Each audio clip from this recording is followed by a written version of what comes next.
सर्दी, खांसी, जुकाम ये तीनों एक ही फैमिली की डिसीज है और इनकी मेडिसिन भी लगभग एक ही है।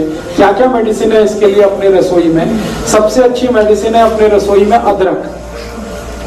अदरक को ही दूसरे नाम में सौंठ कहते हैं।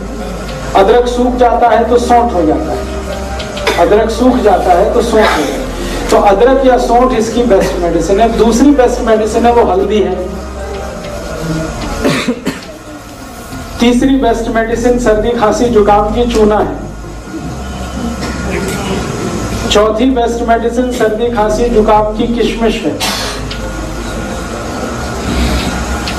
पांचवी मेडिसिन सर्दी, खांसी, जुकाम की दालचीनी है।